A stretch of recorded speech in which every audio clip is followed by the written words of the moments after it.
c'est un bon témoignage. Le second témoignage que j'ai, c'est pas pour l'enseignement que je suis en train de donner. Vraiment beaucoup pour la parole.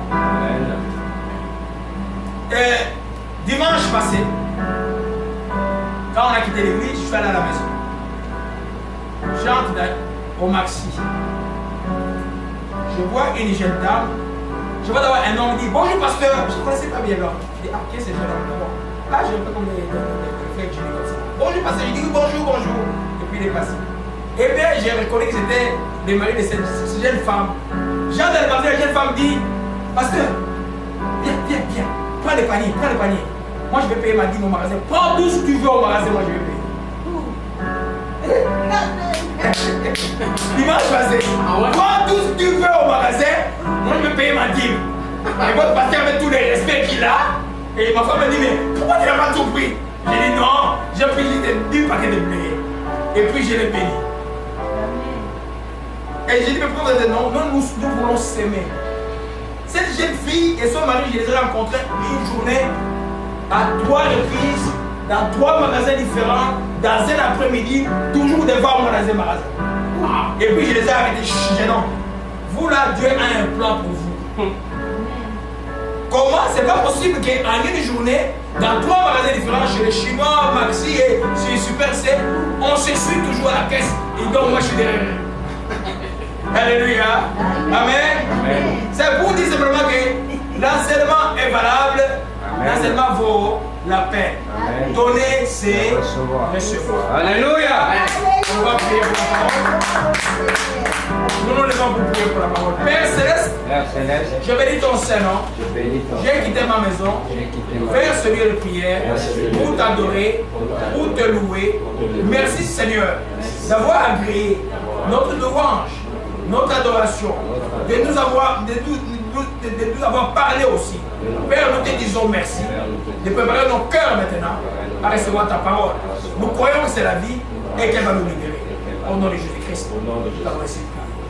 Amen. Amen. Amen. Amen.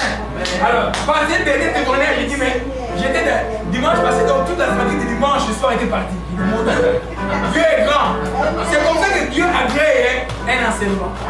Elle m'a dit, tu es rempli de paniers. Moi, j'ai pris des paquets de blé. Par respect. Et puis, comme je suis toujours quelqu'un de très prudent. Commencez pas. Alléluia. Amen. C'est un enfant de Dieu. Je crois que je le verrai. Je crois que je le verrai ici. Parce qu'il y a beaucoup de gens, même ceux qui sont partis il y a longtemps, qui ont fait des tours, ceux qui sont appelés l'église, maintenant cherchent à venir. Non, d'abord que j'ai pris pour eux. J'ai dit non. Pour que moi je ne prie plus comme avant là, de venir à la maison tout le temps. Non. Venez, j'ai dit, à l'église. Amen. Amen. Donc vous allez voir beaucoup de frères, même les gens que vous passez par vous allez le voir ici. Nous on fait les choses de Dieu dans la tranquillité. Alléluia. Amen. Donner c'est recevoir. Gloire à Jésus-Christ. Dimanche passé, on était dans la partie à qui donner. Amen. Et je vais y revenir rapidement. On a dit à Dieu directement et à Dieu indirectement. On avait commencé par les directement à Dieu, c'est-à-dire donner à l'œuvre de Dieu, donner aux serviteurs de Dieu. Amen. Je disais, il y a quelque chose de très répandu dans le monde à cause des serviteurs de Dieu qui ont abusé de ce qu'on leur donne. Les gens croient que donner aux serviteurs de Dieu, c'est l'enrichir. Non, donner aux serviteurs de Dieu, c'est te donner toi-même. Il faut t'assurer que ce soit un serviteur de Dieu. Hein? Un serviteur de Dieu. C'est pourquoi le discernement est très important. J'ai toujours quand vous rencontrez quelqu'un, priez toujours. Et gênez, dites Seigneur, montre-moi qui est cet homme. Si vous êtes Satan, Dieu va vous montrer qui il est. Même moi, priez. Alléluia. Cela éviterait que vous puissiez faire comme moi j'ai fait en 1995. J'ai mis de l'argent dans les toilettes. On était à une église, les choses ne se passaient pas bien. Je savais qu'on était à l'église du Canada, j'ai dit au pasteur de quitter le pas. Et puis je me disais aussi que je voyais en lui des choses. J'ai profité sur la militaire à l'église pendant 6 mois. Les gens disaient le docteur est malade. Et pourtant c'est des choses qui s'est passées. Et puis finalement, un jour, je vais à la banque, je prends un billet de $20. Sur le billet de $20, il était écrit Jésus-Christ en stylo. Je dis, ah, Moi, je suis en jeûne. Je vais là-bas, quelqu'un écrit Jésus-Christ sur un billet. Je vais mettre ça à l'église. Je viens à l'église, d'ailleurs, ce jour-là, l'église, moi, j'étais tellement concentré à prier pour le pasteur, et puis l'église est finie, je fais une donnée mon argent après, et les paniers, c'est lui qui faisait les comptes. Bon, je donne l'argent. La nuit, j'ai rêvé de $20, et après, j'ai comme une toilette africaine. Mais les toilettes africaines, que le trou là, fais-moi les asticots dedans, là. Hein? Les $20 et après. Là, j'ai compris que c'était une mauvaise idée. Et quelques temps après, je crois que je revenais des États-Unis pour prier pour un ami camerounais là, et pour un problème d'infertilité. Et puis quand je suis revenu de New York, le soir m'a dit, le soir l'esprit dit, va prier dans la maison de telle personne. Je suis allé prier chez lui. Et le lendemain, sa femme m'avoua qu'il y avait adultère entre elle et le pasteur de l'église. Et l'église était un scandale. Je me suis dit, mais la meilleure, ce serait en 3 ans, on avait 6 ans, c'était l'église la plus florissante du Canada. Oui. Alléluia. C'est pourquoi, quand la croissance arrive, il faut toujours rester sobre. Amen. Et puis, ce qui fait que, mais je comprends que c'est un homme qui n'était pas préparé à ce qu'il y a. Alléluia. C'est pourquoi les succès, tout succès, que ce soit spirituel ou ailleurs, c'est mieux que ça vienne tranquille. Amen. Amen. Si tu reviens, aujourd'hui tu avais $0 en compte, demain tu as 1 million, j'ai dit tu vas faire des bêtises. Amen. Alléluia. Amen. Nous revenons sur l'enseignement à Dieu directement et allons dans Proverbe 3. On va aller rapidement.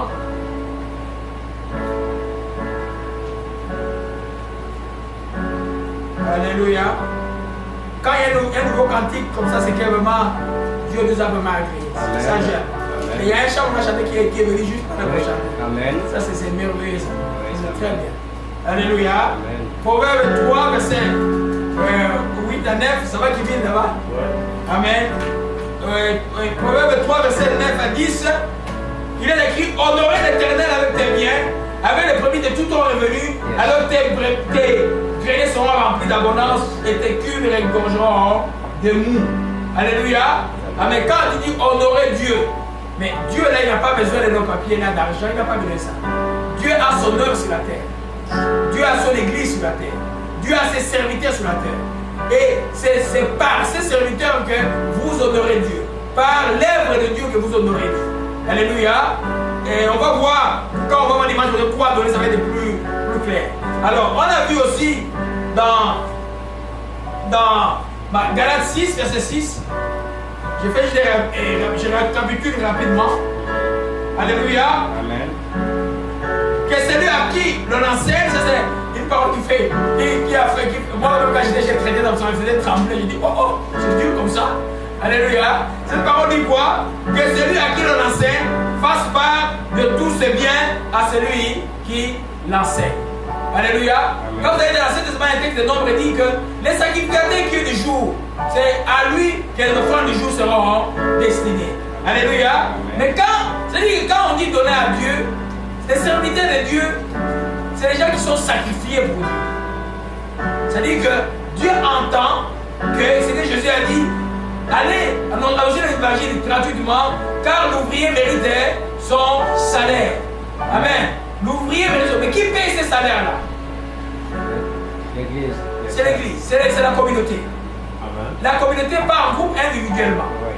Alléluia. Amen. Ne pas toujours oublier les principes qu'on a vus au départ. Dans les services de Dieu, le serviteur de Dieu, lui, n'a pas à vous exiger comme mon jeune frère qui est en Balmaillot là, qui me disait, je vous ai raconté l'histoire. Quelqu'un était à son église, il a prié, puis la personne a eu un bon contrat, il n'a pas donné la dîme, il dit, papa, je fais quoi? Je vais le suivre à la maison pour me donner la dîme. Il dit, non, tu ne fais pas ça. Alléluia. Les serviteurs de Dieu ne doivent pas attendre rien des gens. Amen. Moi, chaque fois que quelqu'un fait un peu de chichi, pour moi, c'est automatique. On dit que Dieu remplace automatiquement.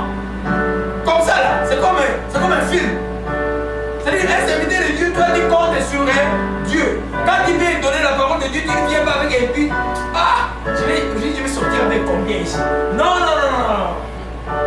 À partir du moment où tu fais ça, ton travail est biaisé. Parce que Dieu a dit donner gratuitement. Alléluia. Amen. Donc, Il dit, Galates 6, que celui à qui l'on enseigne fasse part de tout ce bien à celui qu'on l'enseigne.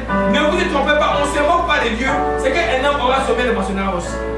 Donc c'est très important quand un serviteur de Dieu, et qu'il soit apôtre, prophète, pasteur, docteur, tout ce que vous voulez, et même berger, un ancien qui vous a à charge, et il est important que les gens s'en occupent. Amen. Parce que méditer la parole de Dieu. Par exemple, depuis mercredi passé, je suis en train de. Je crois que c'est un livre que je vais écrire sur le sabbat. Donc, c'est que ça là, mercredi, c'est un livre que je vais écrire sur le sabbat. Tout ça, c'est vraiment. Ça vient dans mon cœur, donc Dieu donne. Je vais écrire une petite brochure. Je vais donner l'enseignement mercredi prochain, mais je vais écrire une petite brochure pour même de 20 pages que je vais publier pour éclairer les gens. Amen. Alléluia. Amen. Alléluia. Amen. Alors, nous comprenons que ça prend du temps. Ça prend du temps. C'est pourquoi, par exemple, je ne prends pas le téléphone dimanche avant de venir, je ne prends pas le téléphone le samedi. Ça prend du temps de préparer un enseignement. Quand je viens ici, c'est comme, j'essaie de dire de quoi je vais parler, et puis le Saint-Esprit m'aide à parler. Amen. Alléluia. Amen. Ça prend du temps de servir Dieu. Alléluia. Amen. Donc, au serviteur de Dieu d'abord, il faut enlever l'idée que quand vous donnez au serviteur de ça, l'homme que vous donnez. Non, c'est à Dieu que vous donnez. C'est pourquoi Jésus a dit, celui qui reçoit un prophète recevra la récompense d'un prophète. Et dans la Bible, nous connaissons l'histoire, je vous ai déjà parlé ça encore rapidement, de la veuve de Sarepta. Donc, Élie a maudit la terre, la veuve arrive, il envoie chez une veuve. Et il arrive chez la veuve, il dit, donne-moi un gâteau à manger. La veuve dit que je n'ai rien, je n'ai qu'un peu de farine et un peu d'huile. Je vais faire ça, je vais prier pour moi et mon fils, après nous allons manger, après nous allons mourir.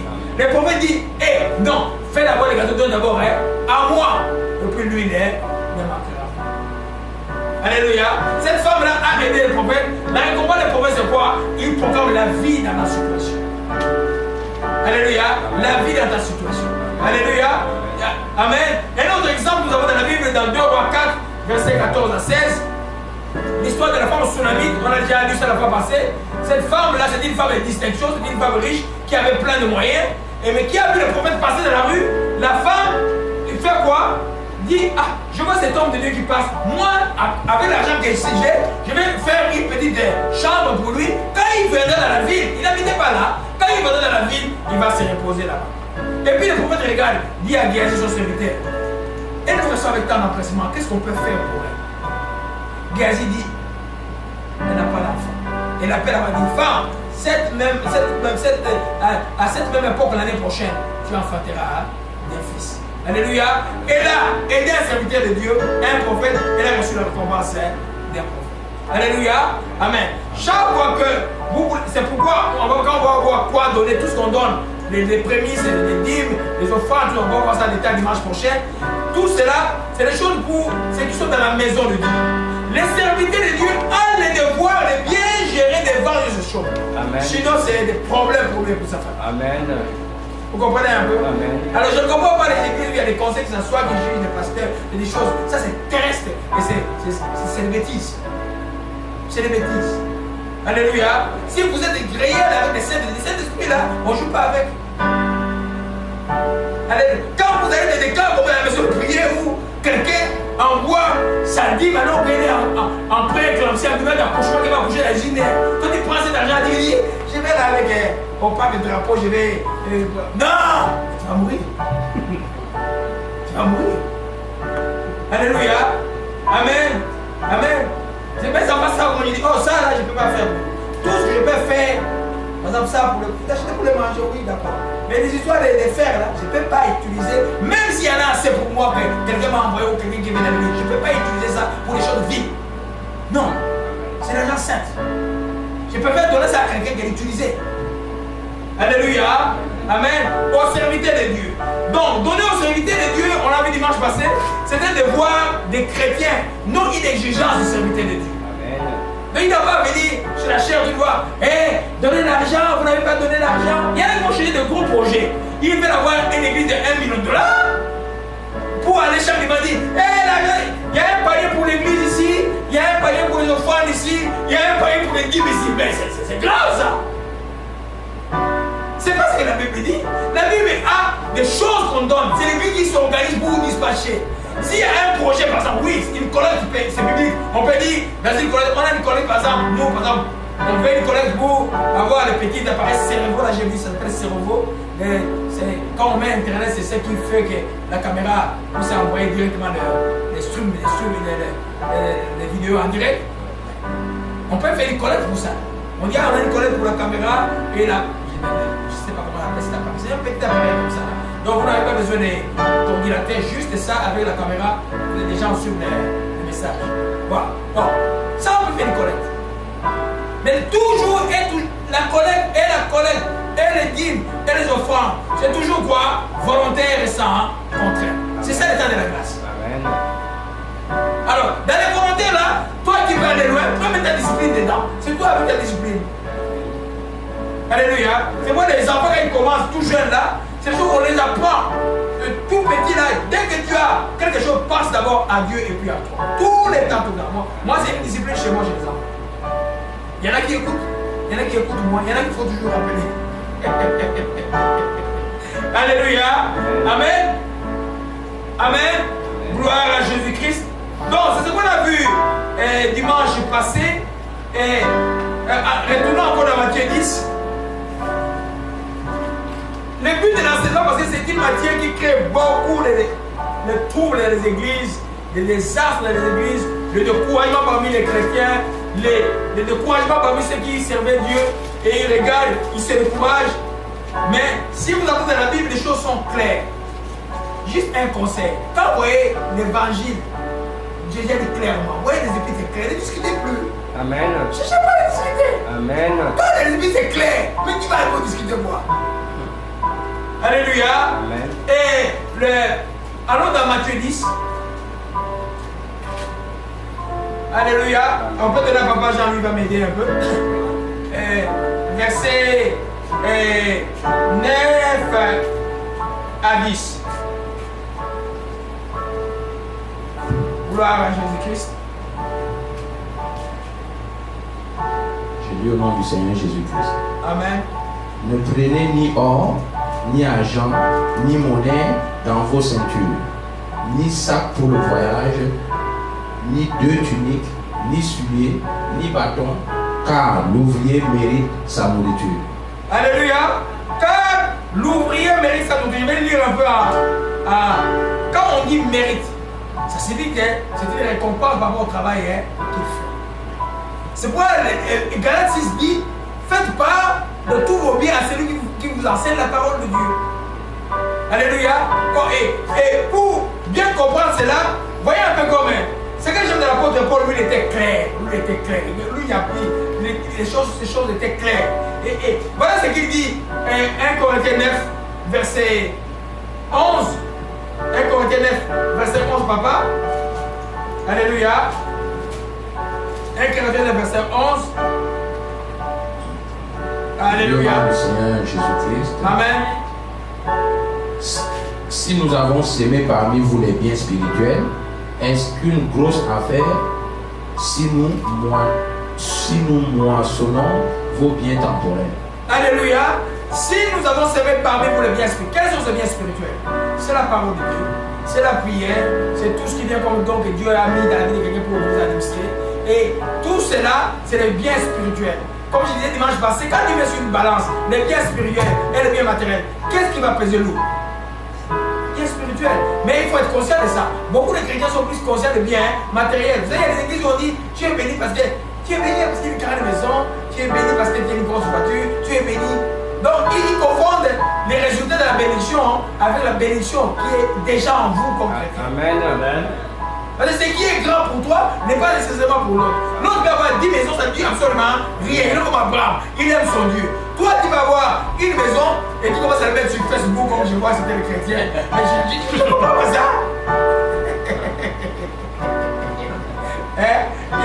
Il y en a qui même qui vont dans les maisons des autres prendre des photos pour mettre sur Facebook. Mais ça là, les enfants de Dieu, des chrétiens, et c'est disant chrétiens. Alléluia. Non, les chrétiens ne peuvent pas faire ça. Alléluia. Donc, nous voyons là que si Paul pose la question, il veut simplement dire ceci que Et soyez reconnaissants envers ce qui vous a indiqué la parole de Dieu. Pas seulement et matériellement, mais beaucoup plus spirituellement. Comment vous êtes reconnaissant avec ce qui vous a dit la parole de Dieu? En priant pour eux. Amen. Alléluia. Une église ne peut pas pour son pasteur. Il alourdit, donc il met tout le poids des épaules sur les pasteurs. C'est pas bon. Les croyants ont le devoir de prier pour les serviteurs de Dieu. Alléluia. Donc nous voyons là, pourquoi Paul dit, il dit au verset 10, au verset 9, quand il est écrit dans la loi de Moïse, tu n'amuseras point le bœuf qui, quand il fout le grain, Dieu c'est même qui en peine de bœuf, ou parle-t-il uniquement de nous? Non, oui, c'est à cause de nous qu'il a été écrit, c'est nous, celui qui labore, doit labourer avec espérance, celui qui fout les grains avec l'espérance d'y avoir part. Alléluia. Il dit, si nous avons semé parmi nous les biens spirituels, et si nous commençons à faire, si nous mentionnons vos biens temporels, et si Kevin peut écrire 1 Corinthiens 9, verset 13, Amen. Ne savez-vous pas que ceux qui remplissent des fonctions sacrées sont nourris par les temps? Alléluia. Ne savez-vous pas que ceux qui remplissent les fonctions sacrées sont nourris par les stables, et ceux qui servent à l'autel, on part à l'autel. L'autel là, c'est le lieu d'adoration, si on peut dire. Alléluia. On parle, c'est-à-dire il parle des sacrificateurs. Les sacrificateurs, quand on venait, parce que dans l'Ancien Testament, quand tu venais avec ta dîme, par exemple, d'un veau, et puis tu offrais ce qui a offert à Dieu. Les restes, il y avait des parts qui étaient réservées aux sacrificateurs. Et tu mangeais avec les gens qui étaient là, avec les pauvres et tout le monde qui était là. Donc, c'est comme dîme, c'est manger ensemble. Vous comprenez un peu? C'est ça même dans la zone du travail, quand les gens sèment les dîmes, il y en a qui ont de gros réveils qui donnent de grosses dîmes, il y en a qui donnent de moins. Mais dans la maison, on essaye de faire que s'il y a de l'aide à donner, on donne avec cet argent. C'est moi, je suis là même, je parle peut-être à certains enfants. Et je suis. Moi, je n'entends rien des gens. Ça, c'est clair. Mais vous devez vivre les principes de Dieu. Pour être béni. Vous ne pouvez pas être, quand vous êtes dans le moment difficile, la maison de prière, vous payez 3 mois de loyer. Il n'y a pas des églises qui font ça ici. Et puis, à un moment donné, vous gagnez l'argent, vous ne donnez même pas les ici. Maintenant, vous êtes dans les problèmes, vous retournez ici. Mais je suis un peu bête, mais je vous fais du bien, mais ce n'est pas bon de faire ça. Devant Dieu. Moi, je vais vous faire des bien. Je ne peux pas vous refuser de vous aider, mais ce n'est pas bon. Amen. Alléluia. C'est pas bon. C'est pourquoi il dit, parce que quand la maison du trésor a beaucoup, on peut aider sur beaucoup. On peut faire beaucoup de choses aussi. Amen. On peut faire beaucoup de choses. Alléluia. Si, bientôt on va voir certainement, et Kinshasa et Washington, de nos églises là-bas, mais il faut, il faut aider. Les gens qui sont ici doivent aider. Amen. Amen. Vous comprenez un peu? C'est pourquoi quand tu donnes à la maison de Dieu, c'est à Dieu que tu ne donnes pas à un individu. Alléluia. Amen. Il dit, de même le Seigneur a ordonné, le verset 14, que celui qui annonce l'évangile vivre de l'évangile. Alléluia. Moi, Dieu m'a repris 7 ans après, parce que je refusais de prendre l'argent que j'ai donné. C'est en 2007 que j'ai commencé à toucher l'argent. Dieu m'a repris. Il dit, si tu ne prends pas, les gens ne sont pas bénis. Si tu manges de cet argent, tu dois pouvoir manger de cet argent. On était appelé dans notre histoire, comme c'était parce que moi je travaille, mais tu dois manger ce que les gens donnent. Comme ça, les gens sont bénis. Ou tu dois l'excéder de tout ton cœur. Alléluia. Amen. Amen. Donc ce qu'on a vu la fois passée, donc la parole et le service de Dieu est fait gratuitement par les serviteurs de Dieu. Il ne pense même pas quand il va prêcher, quand il va chasser les démons, qu'on doit lui donner quelque chose en retour. Tu ne vas pas faire comme c'était gens qui chassent ça. Ils ont prié, on dit, maman, il dit, maman, on est en train de partir. Maman, on est en train de partir. Donc il tourne les pieds là. Maman, on a fini, on est en train de partir. Parce que maintenant, il y a des gens qui voient qu'ils voient une grosse maison, ils viennent te donner des prophéties là. Ma petite elle ne reçoit pas. Il dit, je ne reçois pas ces gens-là. Et quand il voit une voiture en panne, il dit, ah, la voiture ici est en panne ici, mais c'est les sorciers qui ont fait tomber. La sorcière même ta nièce qui est là. Hein? Alors il y a des gens où il y en a qui prennent des choses, la nuit, ils viennent, ils creusent un trou, ils mettent sur la terre. Ça passe de mois, 3 mois, ils savent qu'après la pluie, ça va être nivelé. Et puis un jour, il dit, oh, Dieu nous a parlé, il y avait quelque chose ici. Il faut faire attention. Amen. Ça, c'est la pauvreté. La pauvreté est mauvaise. Amen. Comme la richesse est mauvaise. C'est quoi David dit, Seigneur, ne me donne pas toi afin que je ne t'oublie pas, que je ne manque pas afin que je n'aille pas voler. Alléluia. Alléluia. Amen. Serviteur, ne faites jamais ça. Il y a un qui a essayé, aujourd'hui là, il a essayé avec moi. Aujourd'hui, il a un œil sur le poids. Maintenant, il est comme maintenant. Les enfants connaissent un peu son histoire. J'avais trouvé, je croyais qu'il était serviteur de Dieu. Il dit, bon, on va commencer quelque chose avec ça. D'abord, quand il m'a dit, comment on passe au mariage? C'était pas normal. Et puis, des choses, et puis, il commençait à embêter les gens, tout le monde. Et quand je l'ai mis dans une famille pour aider la famille, il devenait donc pour embêter de la famille ici, créer des divisions dans la famille, toi tu n'es pas serviteur. Et puis après, j'ai appris, ne croyez même pas au sang de Jésus. Moi, la question doctrinaire est fondamentale, je ne discute pas. La question doctrinaire, si ta doctrine n'est pas correcte, tu ne peux pas avancer plus loin. Amen. Non, la doctrine doit être correcte. Toi, tu ne crois pas au sang de Jésus. Et puis tu es le pasteur. Hein? Mais tu voulais être avec moi pour moi. Ce n'est pas normal. Amen. Amen. Hein? Nous prions pour lui qui. Il est devenu comme un mendiant dans la rue là. Hein? Je ne sais pas si c'est la folie ou quoi. Oui. Amen. Les Dieu ne joue pas avec. C'est pourquoi quand des gens donnent leurs dîmes, donnent les offrandes, et toi tu dois bien marcher. Amen. Tu dois bien marcher. Alléluia. Amen. Amen. Donc, la parole des serviteurs de Dieu est faite gratuitement par les serviteurs de Dieu. Mais à qui cela est fait, et le mandat de s'occuper du serviteur de Dieu. Depuis tous les temps, ça a toujours été ainsi. Dans la loi et même maintenant, c'est la même chose. Sauf la différence, dans la loi, c'était une obligation. Et aujourd'hui, là, c'est un devoir que tu as de faire. Toi, avec ton Dieu. Alléluia. Alors maintenant, nous avons la partie donnée à Dieu indirectement. Pour beaucoup de chrétiens, directement, ce n'est pas un problème. Mais indirectement, souvent, beaucoup de. Il y en a qui croient, quand il j'ai donné ma dîme et puis c'est fini, je ne peux plus donner. Quand on demande à la cité, il dit, j'ai donné ma dîme à la cité. Quand quelqu'un veut demander, moi, il dit, j'ai donné ma dîme à Dieu. Non. La dîme, ça c'est à Dieu. D'abord, ça t'appartient même. La Bible dit, la dîme appartient à l'Éternel. Quand je prie, je rends grâce pour mes offrandes, la dîme est déjà pour Dieu. On l'a sanctifié même. Alléluia. Amen. Mais, donner là, c'est un mode de vie. C'est pourquoi quand on parle de la seconde portion, à Dieu indirectement à travers le prochain. Qui est le prochain? Le pauvre, l'indigent, la veuve, les orphelins et les frères en Christ. Alléluia. Commençons par l'indigent. Qui est indigent? C'est celui qui est nécessiteux. Celui qui vient vers toi te demander quelque chose. Chacun d'entre nous, à un moment donné, on peut tomber dans l'indigence. Tu es dans le besoin. Et tu viens vers ton frère, ta soeur. C'est comme la fille là qui a pleuré au téléphone, déjà dit que j'ai mal fait. Je ne sais pas si j'ai mal fait. J'ai pris tous les loyers de l'église de ce mois-là, je lui ai donné. Il m'a dit qu'il va donner dans 2 semaines, il n'a pas donné. Je fais. Si c'est à répéter, je répéterai. Elle doit avoir un problème elle-même. Ça commence à travailler. Je répéterai, je ne peux pas cesser de faire le bien. Je vais répéter, je vais avoir des discernements par rapport à la personne. Si c'est quelqu'un, vraiment un enfant de Dieu, je vais me sacrifier si j'ai quelque chose avec moi. Alléluia. Amen. Sinon tu arrêtes. La Bible dit ne cessez pas de faire le bien. Alléluia. On donne d'abord à l'indigent. Allons un peu dans Deutéronome 15, papa Jean-Louis, verset 10 à 11.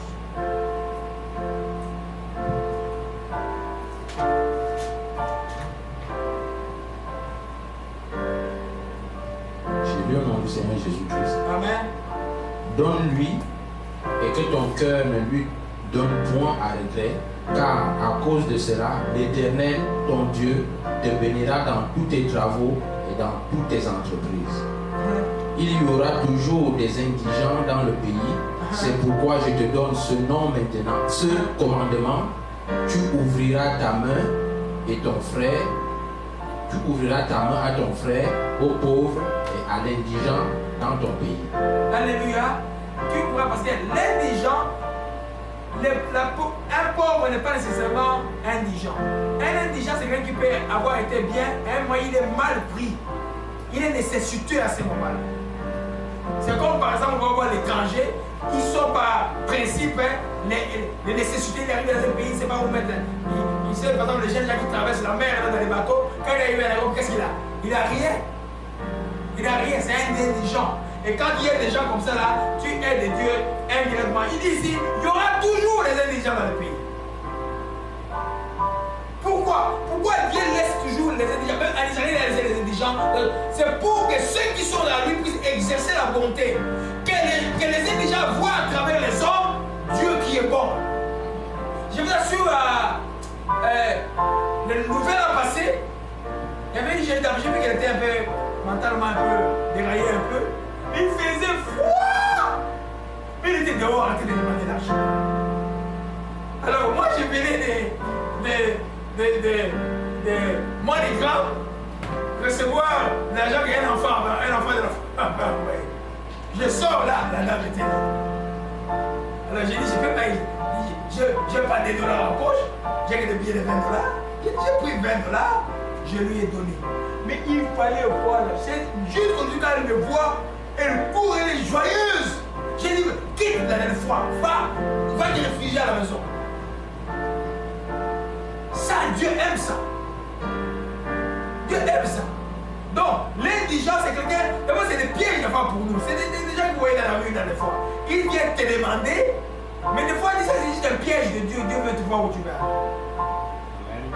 Je me rappelle une fois, vers la rue Vigier, au centre-ville, j'arrive, je vois quelqu'un, j'avais l'argent. Et puis, il me demande, j'hésite. Et puis, en cours de j'ai un remords. Je fais demi-tour juste comme ça là. Pas une minute de revenir, la personne a disparu. Elle dit non, c'est un ange. J'ai pleuré. Vous comprenez un peu? C'est pourquoi nous n'avons pas peur de donner à cause c'est vrai, il y a des gens occultes qui vont faire quoi? Nous nous donnons, je te donne et je te regarde les yeux. Je te donne au nom de Jésus-Christ de Nazareth. C'est fini. Alléluia. Amen. Parce qu'il dit quoi? Tu ouvres ta main et revenons au verset 8. Détournons 15, verset 8. Je lis au nom du Seigneur Jésus-Christ. Amen. Mais tu lui ouvriras ta main et tu lui prêteras de quoi pourvoir à ses besoins. Garde-toi d'être assez méchant pour dire à ton cœur, la 7e année, l'année du relâche approche. Garde-toi d'avoir un œil sans pitié pour ton frère indigent et de lui faire un refus. Il criera à l'Éternel contre toi et tu te chargerais d'un péché. Alléluia. Bien sûr, le contexte parle en Israël, bien sûr, mais on peut le contexte pour nous. On va voir, je vois des problèmes que la malédiction du pauvre peut te suivre. Ouais. La malédiction du pauvre peut te suivre. Si tu refuses au pauvre, sa malédiction peut te suivre. On va voir ça dans l'enseignement. Alléluia. Tu vois, il dit, il criera l'Éternel contre toi et tu te chargeras d'un péché. Vous voyez un peu? Il dit, garde-toi d'être assez méchant en ton cœur. Amen. Pour dire que la 7e année, c'est quoi la 7e année? C'est l'année, comment on appelle ça encore? On va dire le sabbat tout à l'heure. C'est l'année sabbatique. C'est une année sabbatique chez les Juifs. C'est-à-dire que c'est une année où on efface les dettes de tous les frères, tous les Juifs qui avaient des dettes envers les autres. Vous voyez un peu? Alors, ce qu'il explique ici, que Dieu va dire, il a besoin d'argent, mais maintenant il dit, non. C'est que je garde ça pour donner à l'année sabbatique. Là, il dit de la religion pure et de la religion, mais une religion humaine. C'est comme tu dis, j'ai une offrande que je voulais donner au moins de 15 mètres, et puis il y a quelqu'un qui est dans le besoin devant toi, qui dit c'est une offrande. Tu comprends un peu? Non, pas un peu d'or. Pas un peu d'or. Alléluia. Pas un peu, c'est très important. Alléluia. Parce que Dieu dit garde-toi d'être assez méchant dans ton cœur. C'est-à-dire quand il dit ce que j'ai, c'est pour l'année sabbatique. Là je vais pardonner, je vais effacer toutes les dettes, donc je garde. Non. Maintenant, là, quand il vient déjà, il te demande, tu dois répondre. L'accomplissement de cela dans la parole de Jésus-Christ. Je vais vraiment enseigner toujours l'accomplissement parce qu'il y a beaucoup de problèmes que les gens ne comprennent pas l'accomplissement de la loi de Dieu. Comment Jésus a accompli cela? Dans Matthieu 5, verset 42. Alléluia. Matthieu 5, verset 42, papa Jean-Louis. Alléluia. Avant que tu le lises, Matthieu 5, à partir du verset 17, c'est l'accomplissement de la loi, le titre et les prophètes. Comment Jésus est en train d'accomplir la loi, il parle de tuer, et puis il montre que quand tu es en colère, tu es déjà plus en faute. Il parle des offrandes, il faut être conjugué avec des offrandes. Il parle d'adultère, il dit quand tu comprends déjà avec les yeux pour le désir, c'est mal, déjà dans tes yeux là tu as déjà commis l'adultère. Donc il est en train d'accomplir la loi, c'est-à-dire que l'expliquer en profondeur, les rendre plus clairs. C'est ce qu'on va faire jeudi, mercredi. Ça va, soyez nombreux mercredi. Alléluia. Amen. Alors, c'est le même texte, il continue. Maintenant, il dit au verset 42, tu peux le dire, papa Jean-Louis. Je dis au nom du Seigneur Jésus. Amen. Donne à celui qui te demande et ne te détourne pas de celui qui veut emprunter de toi. Alléluia. Amen. Donc, donne à celui qui te demande. Ne te détourne pas celui qui veut emprunter de toi. Parce que l'indigent, ce n'est pas nécessairement un pauvre, c'est quelqu'un qui est dans le besoin. Des fois, il vient simplement pour que tu puisses emprunter quelque chose. C'est pourquoi le piège est que quand on met trop de prudence, on risque de ne pas faire. Je sais que je me suis fait, je ne sais pas que je peux avoir, je sais qu'il avait des problèmes. Vous chrétiens, quand vous avez des problèmes, dites aux frères, aux soeurs, ou même au pasteur ou à qui, j'ai des problèmes, je n'ai pas l'argent pour le mettre. Peux-tu me trouver un montant pour régler mon problème? C'est plus simple. Ne venez pas dire, emprunte-moi ceci, et puis ça devient compliqué. Je peux faire des billets Saint-Pierre, Saint-Jacques, changer. Ça devient compliqué pour moi, c'est pas bon. Alléluia. Amen. Donc, l'indigent, c'est tellement important, même dans les vrais jeunes, il revient. Ésaïe 58. C'est vrai que quand vous gênez, qui a déjà lu Ésaïe 58? Tout le monde a déjà lu ça? Hein? Quand vous gênez, lisez un peu Ésaïe 58. Ça montre que, à part la privation, il faut exercer l'amour et la miséricorde. Amen. Bien résumé, c'est ça. Alléluia. Ésaïe 58, verset 7, papa Jean-Louis.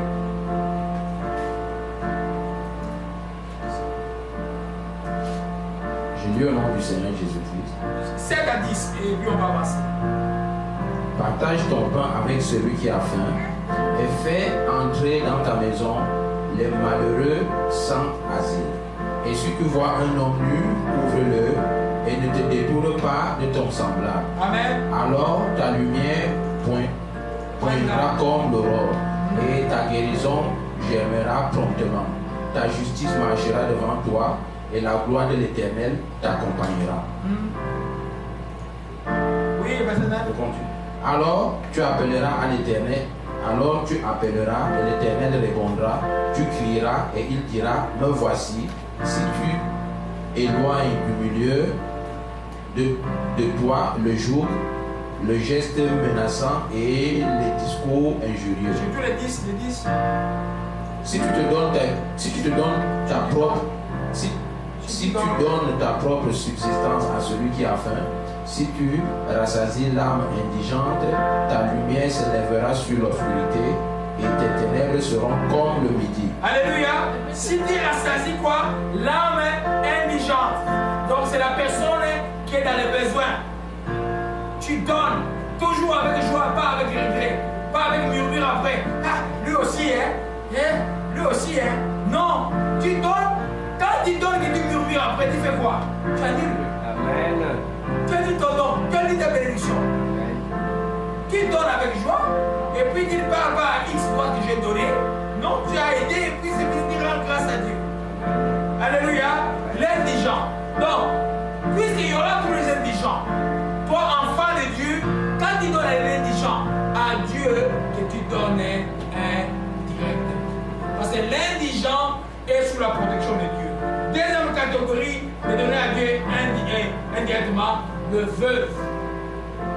On parle veuve parce qu'on suppose que le veuve, lui, peut-être il a encore les moyens, tout ça, dans les contextes. On parle de veuve, c'est-à-dire que, au cas où je constate en Afrique, qu'est-ce qui se passe avec après la mort de quelqu'un? Je dis, mais c'est 31, c'est pourquoi il est maudit. Je l'ai béni, je ne veux pas qu'il soit maudit. Mais quand il voit comment on fait souffrir les femmes et les enfants après la mort de leur papa, je ne comprends pas ces gens. Moi, j'avais 17 ans. Mon oncle était une grande personnalité à une compagnie minière au Congo. Il est mort. J'ai gardé ses biens jusqu'à ce que ses enfants. Quand j'étais à l'université, il ne voulait pas toucher à ça. Il m'a laissé la responsabilité de gérer les biens de mon oncle, qui était comme son premier fils. J'ai gardé sa maison jusqu'à ce que ses enfants ont fait des bêtises, ils ont pas de raison. Pas de raison. C'est-à-dire, j'ai touché l'argent, mais j'ai utilisé aussi pour moi aussi. Mes frères et tout ça. Mais la majorité était à l'école. Donc moi, j'étais déjà responsable. J'ai payé à l'étude des écoles des enfants à 18 ans déjà. Jusqu'à ce que moi, j'ai acheté ma propre maison. Papa a fait ça parce qu'il voulait empêcher la famille de ma mère à venir prendre les histoires de leurs frères. Donc comme il avait peur de papa, il n'a pas pu faire ça. Il faut toujours défendre la veuve. Évidemment, mon oncle est mort, il n'était pas marié, il était divorcé. Donc on devait voir défendre les orphelins. Je reviens sur le contexte. On ne maltraite pas une veuve. Amen. Les veuves sont sous la protection de Dieu. Ce n'est pas nous qui avons créé la mort, c'est Dieu qui nous a donné un temps de vie, un temps de naissance et un temps de mort. Alors, quand quelqu'un meurt, la veuve, sous pour la maltraiter, vous êtes sous la malédiction. Le problème de la malédiction, souvent, elle n'est pas directe. Elle est gênante, mais vous allez voir ça après. Alléluia. Amen. Et Psaume 68, verset 6 à 7, Papa Jean-Louis. Psaume 68, verset 6 à 7. Gloire à Jésus-Christ. Alléluia. Gloire à Jésus-Christ, que son nom soit béni. Je lis au nom du Seigneur Jésus. Amen. Le Père des orphelins, le défenseur des veuves, c'est Dieu dans sa demeure sainte. Alléluia. Amen. C'est le Père des orphelins, les défenseurs des veuves, c'est Dieu. Donc, il est l'avocat des veuves. Donc, quand vous vous attaquez à une veuve, vous vous attaquez à Dieu. Question de temps, vous allez voir. Hein? Comme les gens qui veulent maltraiter ma fille Marie qui l'a dit, même vous venez la maltraiter la nuit, vous allez avoir affaire à Dieu. On ne s'attaque pas à une veuve. On aide une veuve. On bénit une veuve.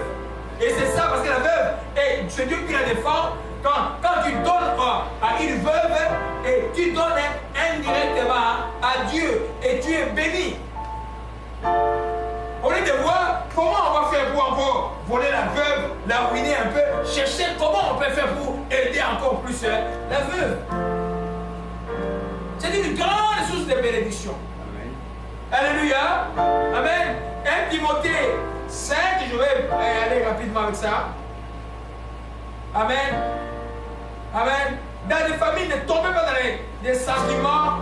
Et il faut comprendre vraiment les secrets du mariage. Quand quelqu'un meurt, ne venez pas maltraiter la veuve. Non. Ça ne vous sera pas profitable. Non, pas du tout. Alléluia. Amen.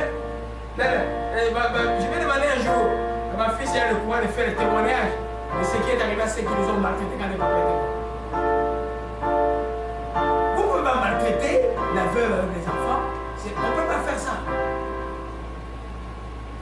Alléluia. Amen.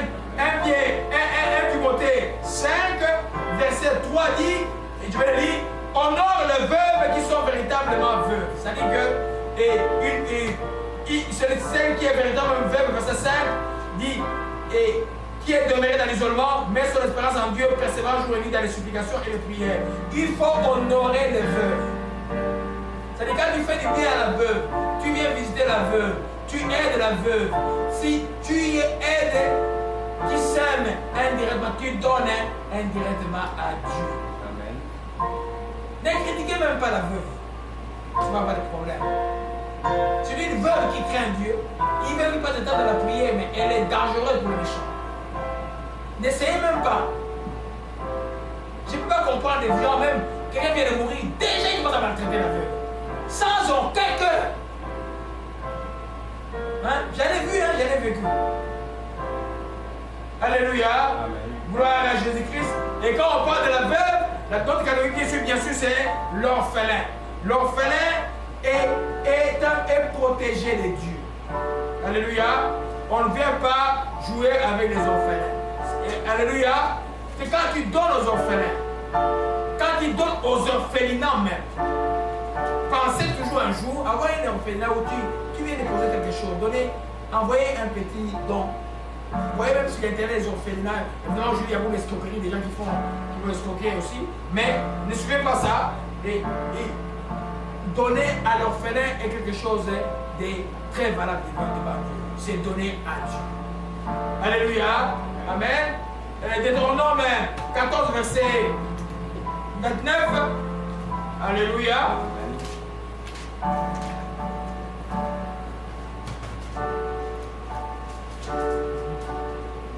Je lis au nom du Seigneur Jésus-Christ. Il y a partir du 28 et 29. Je lis au nom du Seigneur Jésus-Christ. Alléluia. Au bout de 3 ans, tu sortiras toute la dîme de tes produits pendant la 3e année et tu la déposeras dans tes portes. Alors viendront le Lévite, qui n'a ni part ni héritage avec toi, l'étranger, l'orphelin et la veuve, qui seront dans tes portes et ils mangeront et se rassasieront, afin que l'Éternel, ton Dieu, te bénisse dans tous les travaux que tu entreprendras de tes mains. Alléluia. Il est compté, c'est l'année sabbatique donc au bout de 3 ans.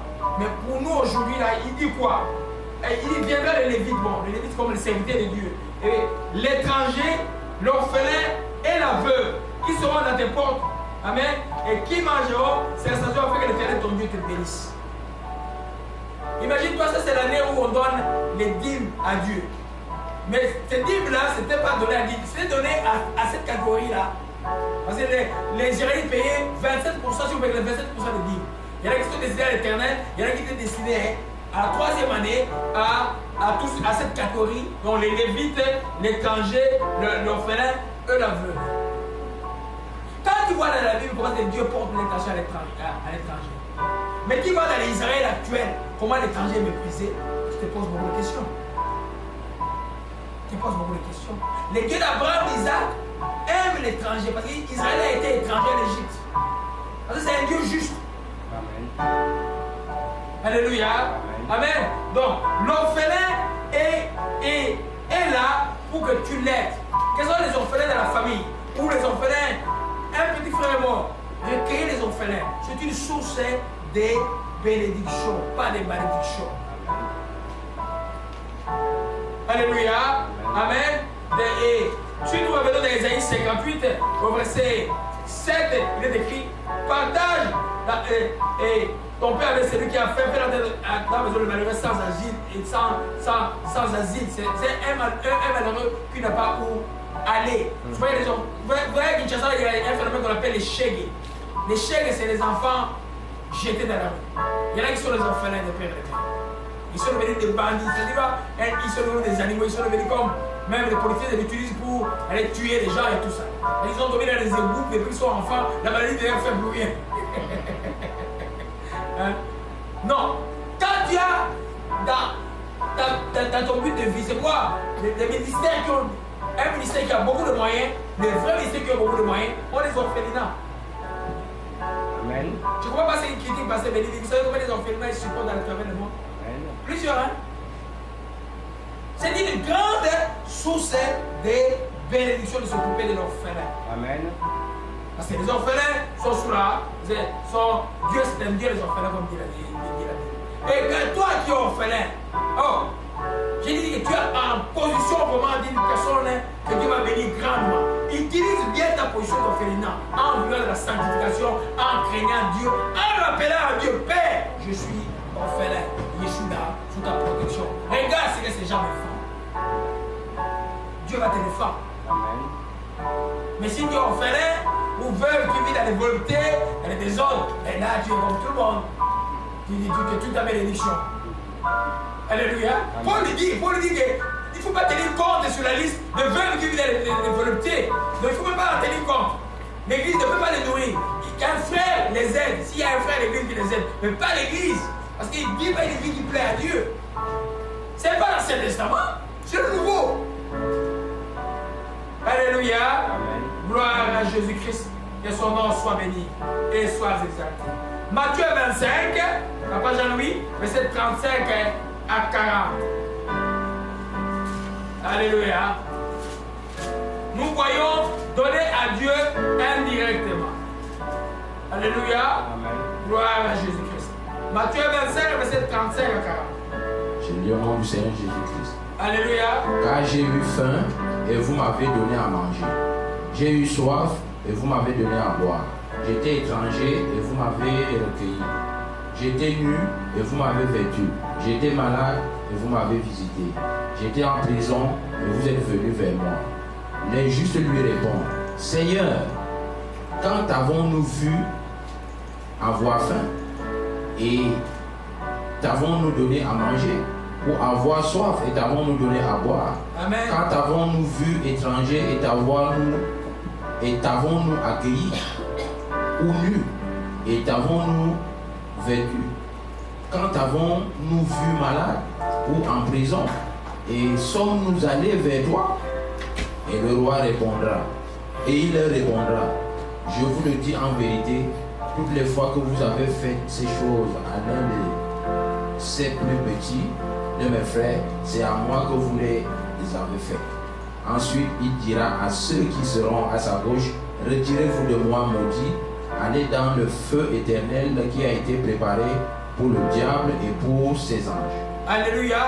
Regardez-moi. Et ça va, papa. Amen. C'est-à-dire que Jésus, quand il donne, ce que tu fais, l'orphelin va te suivre même jusqu'au jour de jugement dernier. Amen. Ah, tu dis, ben non, moi j'ai gêné, moi j'ai prié, et moi j'ai choisi de me dire, mais ce que tu as donné. Est-ce que tu as pris soin de l'orphelin? Est-ce que tu as visité les gens? Tu as aidé les affamés? Alléluia. Amen. Amen. Si nous prenons cette parole, on avait déjà parlé ça dimanche passé. Nous venons de lire dans Luc 14. Il dit, j'ai dit à partir du verset 13, lorsque tu donnes un festin, invite le pauvre, les estropiés, le boiteux, les aveugles. Tu seras heureux parce qu'ils peuvent te rendre l'appareil, car elle te sera rendue à la résurrection du juste. Quand tu donnes à l'orphelin, qu'est-ce qu'elle peut te donner aujourd'hui? Rien. Donc quand tu donnes à l'orphelin, tu vas donner de tout ton cœur, sans contrainte. Tu donnes à l'orphelin. Il te rendra rien sur place. Mais, s'il vous plaît, mais à la vie éternelle, quand on commence à être concentré, à la vie éternelle, c'est ça que vous allez que Dieu va réclamer. Alléluia. Amen. C'est pourquoi il dit, et tu seras heureux, les sécules ne peuvent rien te rendre. Il dit que quand tu organises une fête, donne un festin, invite les pauvres, les estropiés, les boiteux, les aveugles. Donne les gens qui ne peuvent rien te rendre. En d'autres termes, quand on y croit que je fais du bien à ce malheureux-là, je fais du bien à l'orphelin, que je n'aurai rien, mais tu le fais à cause de l'amour agapé, parce que l'amour agapé n'attend rien de retour, amour sans intérêt. Mais quand on agit ainsi, la récompense, il dit, elle te sera rendue à la résurrection du juste. Ta maison au ciel sera rendue à 10 étages. Alléluia. Amen. Au ciel, les gens vont commencer à te regarder. Ils souffrent maintenant, mais continue à faire du bien. Il y aura des récompenses. Il y a aussi un jugement entre chrétiens. C'est-à-dire que les récompenses ne seront pas les mêmes. Amen. Alors quelqu'un disait non, moi je vais juste pour moi il descend que tu entres. J'ai dit mais ça ne te donne pas y entrer. Il faut aimer entrer au ciel pleinement. Alléluia. Amen. Gloire à Jésus-Christ. Amen. Amen. Donc, à l'orphelin et finalement à l'étranger. Aujourd'hui, regardez un peu. C'est génial, mais c'est la bénédiction du Canada qui commence même à s'allumer un peu maintenant. La bénédiction du Canada, la bénédiction même des États-Unis, c'est l'étranger. Accueillir l'étranger. Mais Israël a qui on a appris d'accueillir l'étranger, ils ne font pas, ils veulent retourner les étrangers en Afrique. Et vous allez me dire qu'Israël aujourd'hui, mais il est sur la servitude. Quand ils sont sur la servitude, ils sont sur la malédiction. L'Israël libre, c'est celle qui va arriver. C'est la Bible qui dit ça. Mais nous, par rapport à cela, nous pouvons ici maintenant, nous pouvons prier pour que le vrai Israël céleste puisse arriver. C'est quoi la Bible dit? Prier pour la paix de Jérusalem. Cette Jérusalem d'aujourd'hui n'aura pas de paix.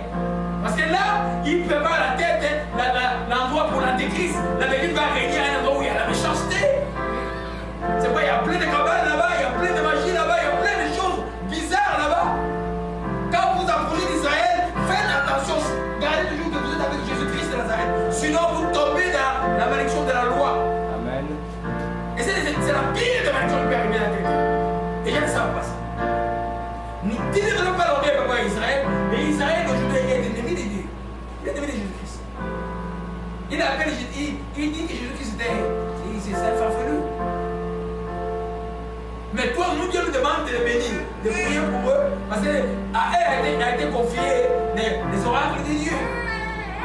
C'est un peu complexe la relation là. Mais quand tu arrives là-bas, ah non, j'arrive, moi je suis chrétien, il ne faut pas t'accepter, c'est pas avec le sourire. Non, non, non. Ils sont tellement enfermés. Alléluia. Mais nous les bénissons. Nous bénissons la nation d'Israël. Alléluia. Gloire à Jésus-Christ. Amen. L'étranger est très important. Donc, parce qu'Israël a été étranger en Égypte. Israël est né, a grandi en Égypte. Ils sont arrivés à 70 en Égypte. Ils sont sortis des millions de gens.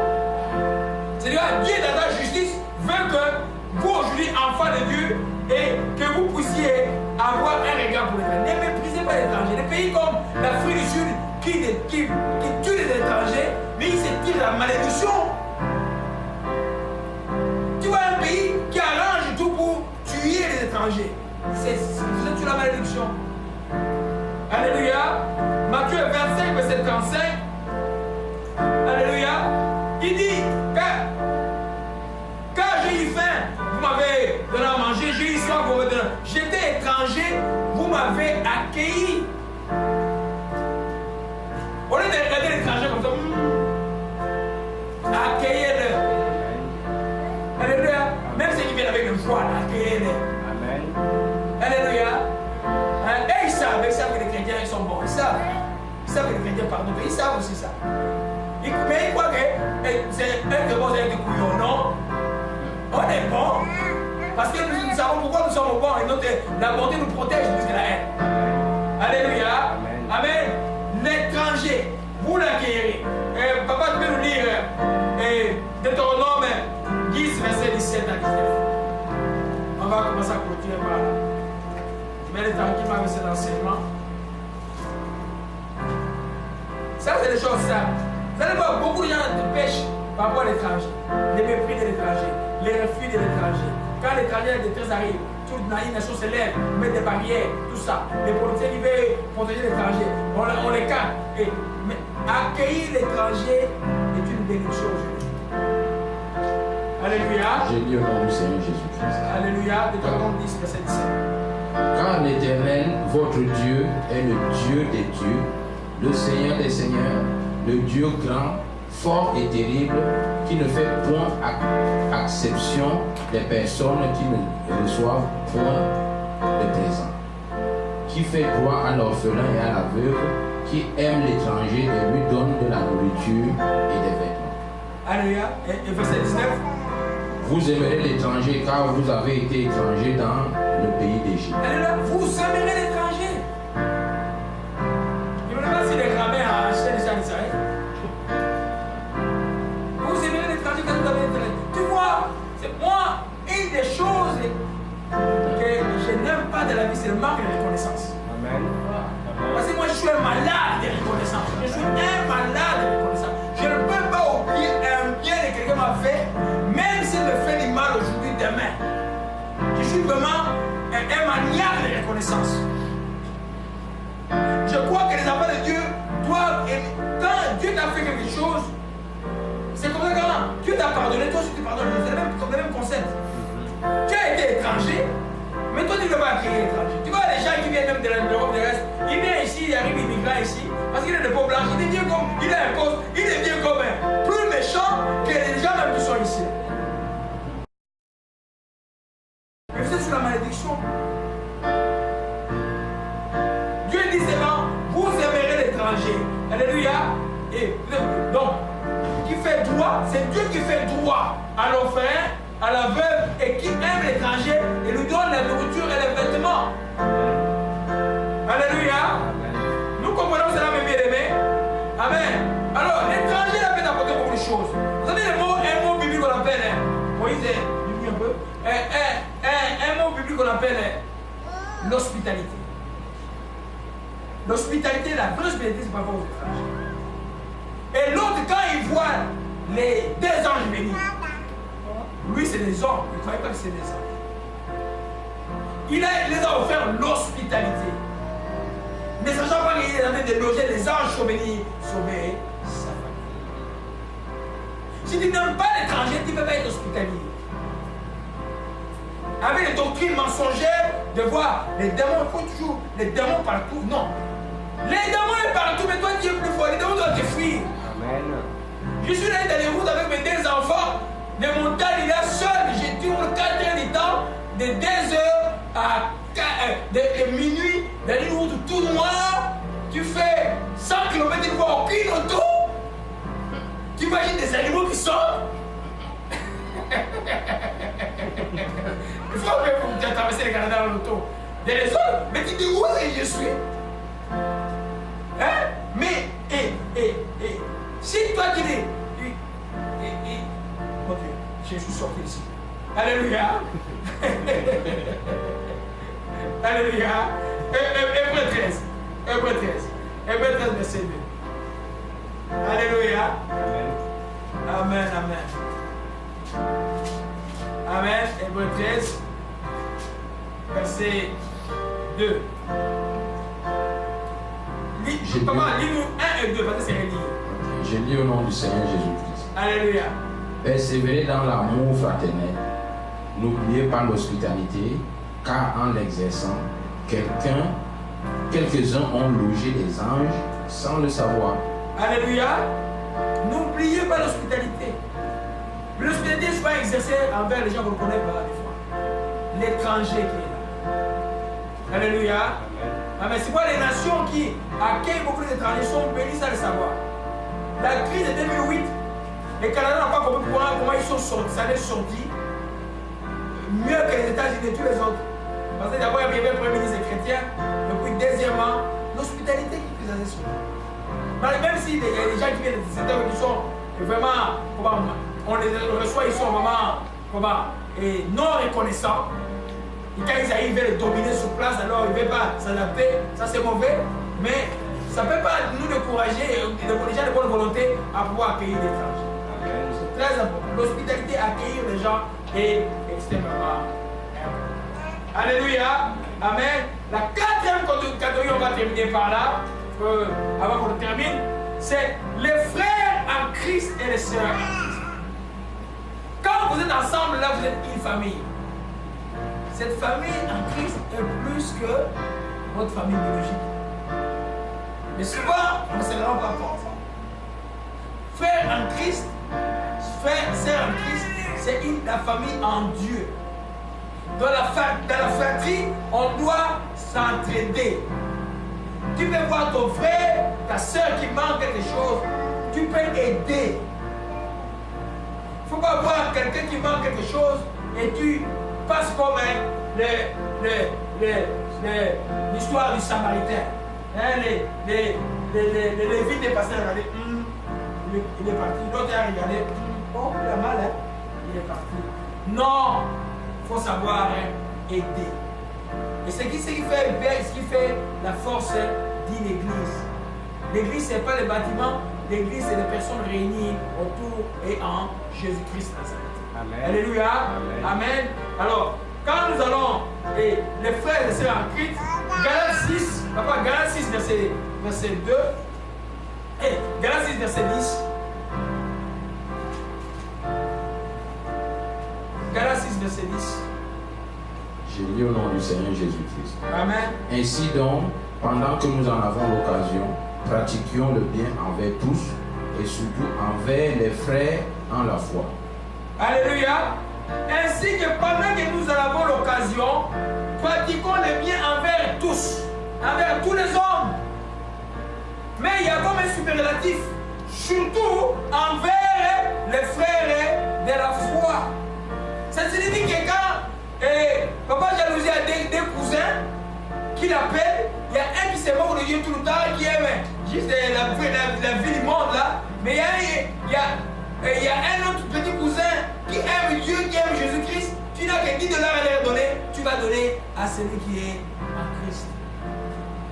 Parce qu'il y a des raisons de donner à celui qui est en Christ. Quelqu'un a envoyé, et il devait envoyer l'argent à quelqu'un Vous avez déjà fait l'expérience, donc tu envoies la guinée. Je t'envoie juste 100 $. C'est seulement 100 $ que tu m'envoies.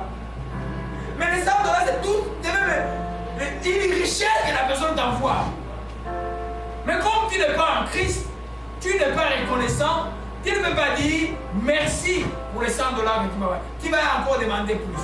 C'est pourquoi faire du bien à un non-croyant, c'est bon, mais c'est mieux de faire du bien aux croyants. Ah, maintenant que tu as les deux comme ça, croyants et non-croyants, moi j'ai fait le choix clair du croyant. Et dans la famille, ils le savent. Il peut m'appeler peut-être maman Frasi, je lui envoie au téléphone et tout ça, mais chez moi, il ne joue pas. Quand il sait qu'il ne marche pas bien, il n'appelle même pas. Il me dit, je vais te donner pourquoi. Moi, je lui donne l'argent pour que tu vas sortir avec ta copine. Hein? Donc, mon argent va servir à ton activité, à ton implicité. Non, petit, je ne t'envoie pas. Mais si je vois même un petit, même du quartier, ou même l'enfant d'un travailleur comme la maman, l'enfant de la maman qui aidait ma mère, qui était comme d'abord qui aidait ma mère. Ce petit-là, je vais envoyer parce que je l'ai vu prier, je l'ai vu chercher Dieu.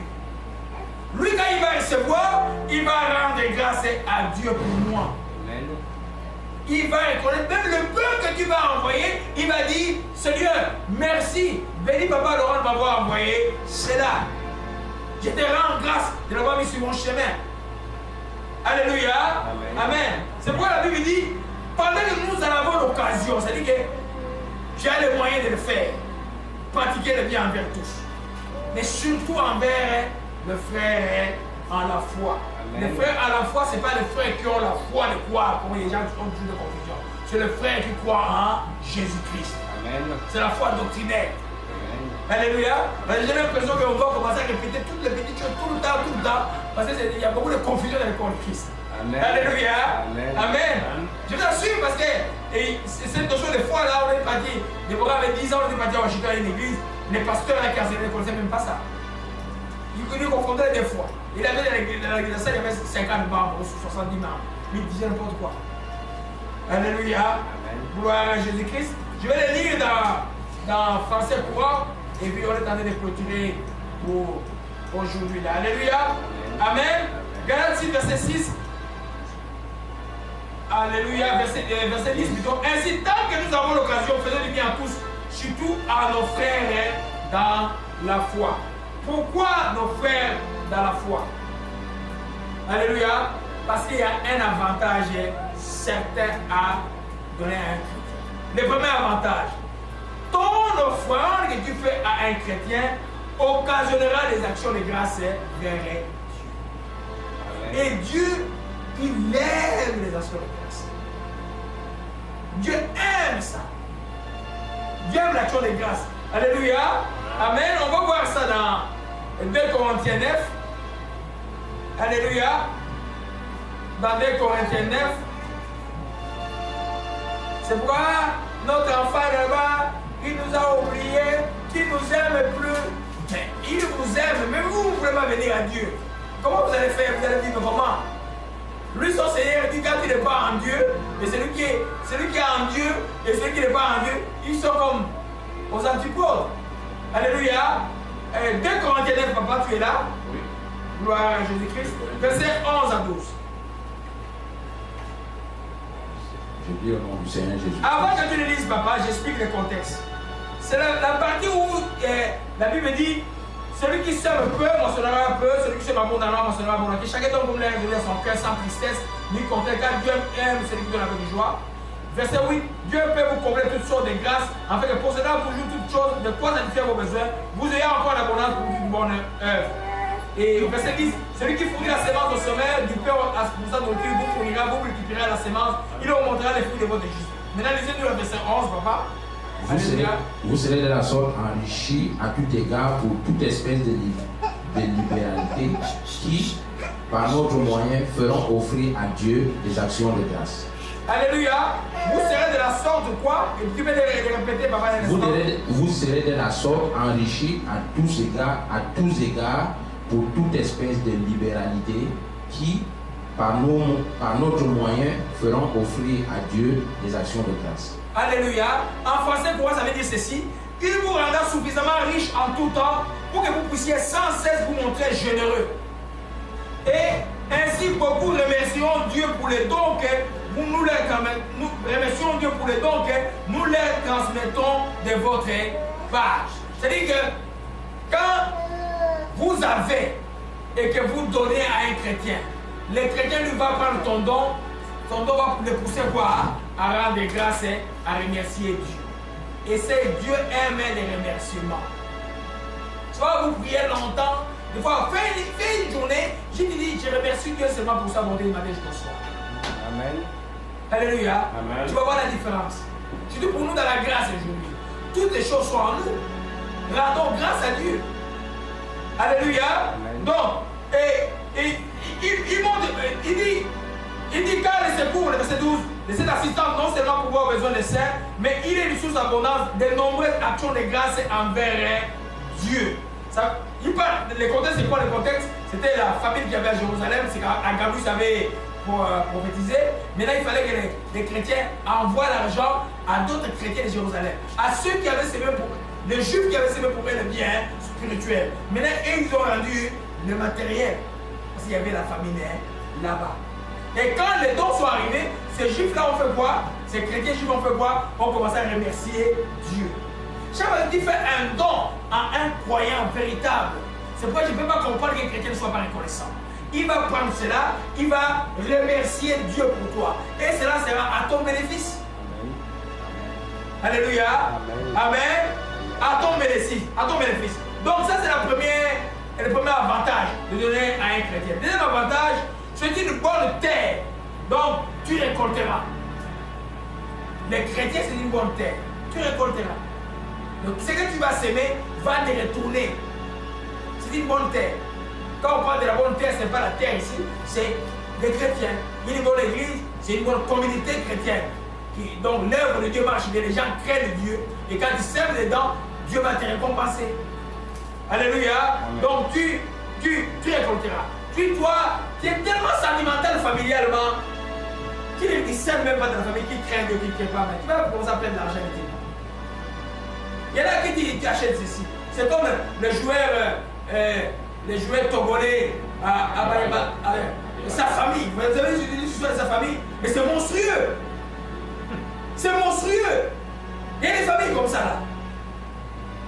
Donc quand ils travaillent, ils veulent que tout ce que tu veux c'est pour eux. Mais non. Mais non. Mais non. Non, non, non. Alors là, il peut leur construire des maisons. Il s'est rendu compte que c'est l'argent qu'il avait jeté. Ces gens-là, en fait, voulaient qu'il déploie. Ils seraient morts, ils se réjouiraient pour prendre ses biens rapidement.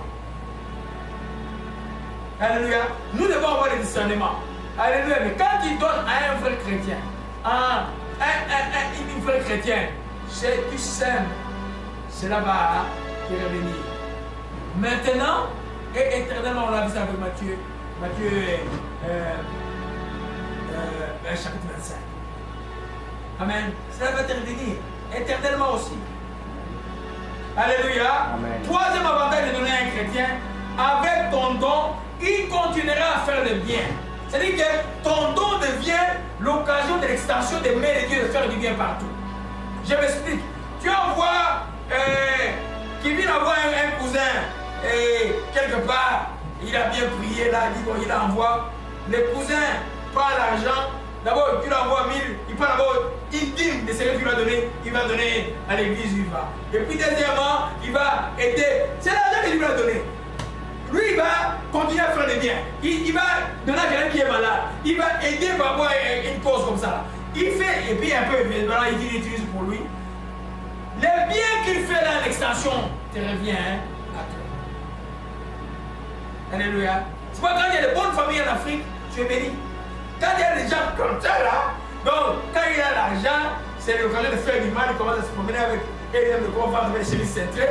Et bon, ben, là, il veut jouer avec l'argent. Et puis quand il dit, grand frère, l'argent que tu as envoyé, mais c'était pas assez. Hein? Tu envoies l'argent pour que tu dis, réparez-moi les toilettes, moi je vais arriver. Non, tu envoies 10 fois l'argent pour qu'on te répare les toilettes. Non, ça sert à rien. C'est-à-dire, faire du bien à un chrétien, c'est répandre des biens partout. Tu lui donnes $1000, il y a au moins $300 qui vont aller aux d'autres à faire du bien.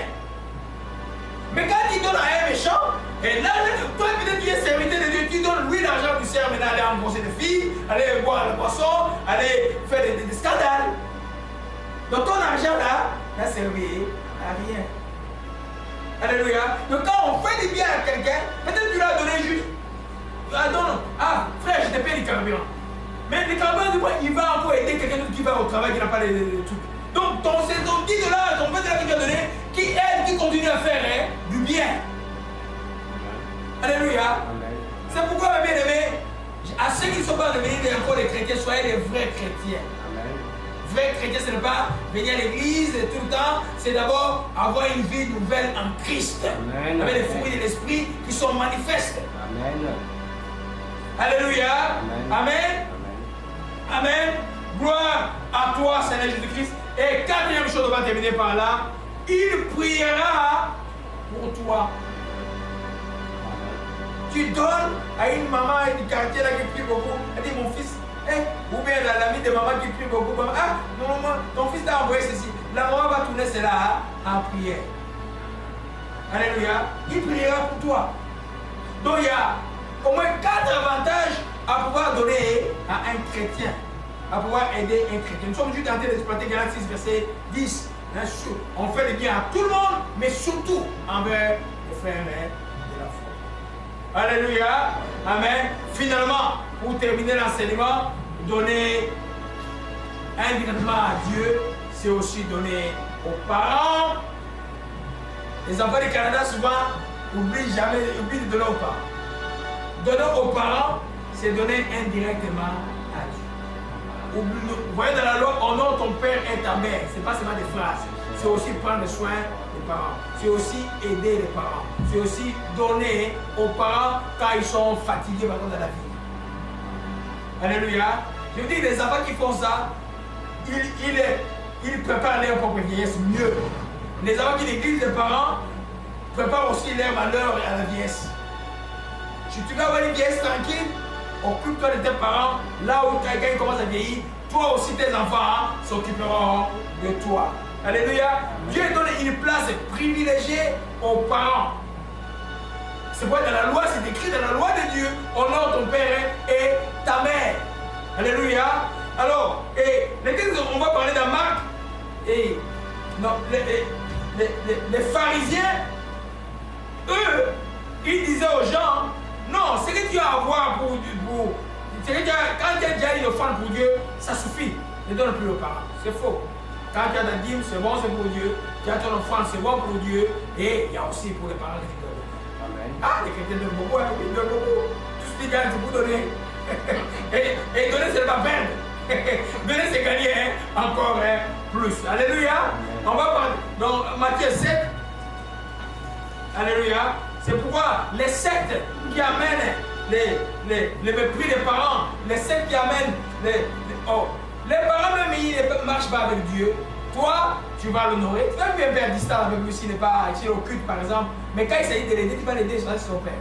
Tu ne vas pas le faire au nom de Jésus-Christ. Si tu veux te faire du mal, c'est lui qui va avoir des problèmes. Toi, il ne peut pas t'avoir. Toi, tu fais ton travail.